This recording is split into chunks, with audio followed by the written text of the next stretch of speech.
Hi everyone, and welcome back to my blog. I'm going to have to keep this one really short this week because for some reason these videos are getting harder and harder to do. I'm getting less and less time available on my phone to do them for some strange reason. First of all, I'd just like to say a huge thank you for everyone that's commented and given me feedback about the last blog. I know it was a bit of a rant, but it needed to be said.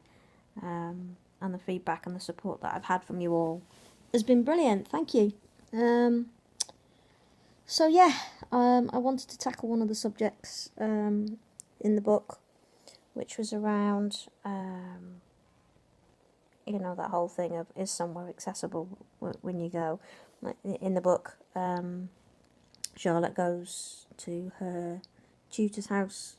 She gets invited to Delta's house for an evening meal, and she kind of knew it was going to be okay because Delta was in a wheelchair. So that wasn't a problem, so she knew the house would be accessible.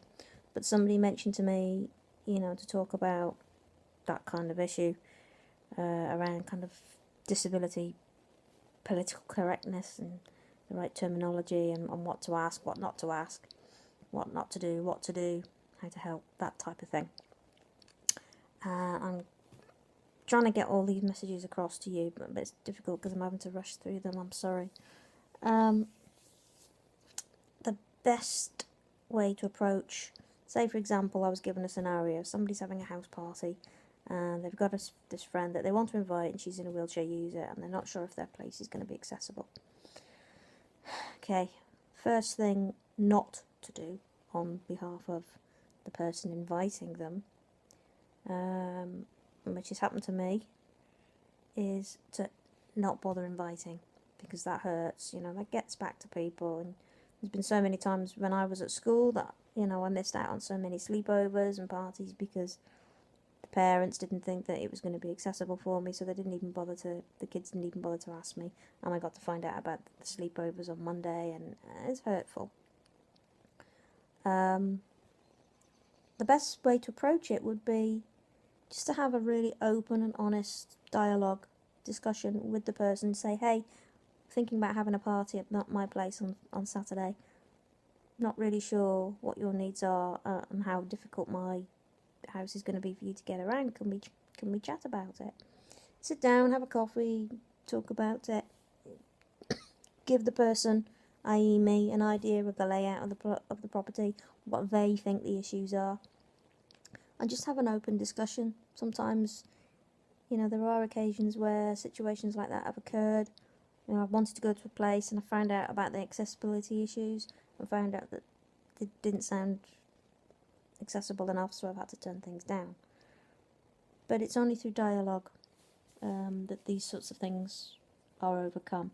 So communicate and ask questions, and it's up to the individual themselves, the disabled person, to give you as much information as they feel fit, as they're comfortable with, to make it possible. Also, it might be a possibility that if it's not going to be possible to get to the house, then maybe you could organise something attached to the event that's happening at your house, maybe, and say, oh well, we're meeting in the pub for a few drinks beforehand or after, or we're going for a meal first and then back to the house. Why don't you tag along to that type of thing? So it's about communication and finding ways around these problems. And is it okay to ask somebody about their disability? It was another question that came up. It depends on the scenario, the situation that you're in. One thing that I love, one thing I observe a lot is in public when I'm out shopping and there's little kids, and they're looking, and and you can see that they're curious, and sometimes they come right up to you, and sometimes they talk to you and ask you, why are you in that chair? And it's the attitude of the parents that really lets the side down and frustrates me, because they're like, oh, come away, shh, don't talk, Kids are curious. That's how they learn. That's how they develop into adults, into intelligent beings. They see things. They want to know what they are, so they ask questions. It's normal. And what I hate is for the parents to shun them away. In certain situations, if they ask me direct questions, oh, why are you in that chair? depending on the situation, where I'm at, where, what I'm doing, where I'm going. If I'm in a hurry, I might go into a lengthy description of, my legs don't work, or I've got to pull it back, which means that my legs don't work. Things like that. In schools, when I've worked in schools before, lots of questioning by kids, and it's lovely, especially when you go into a school for people with disabilities, and there's other wheelchair users in there, and you can get to compare notes with them about their chair and the same disability, and they ask you questions, and they're like, wow, totally amazed that there's this adult the same as them, but an adult is like, wow.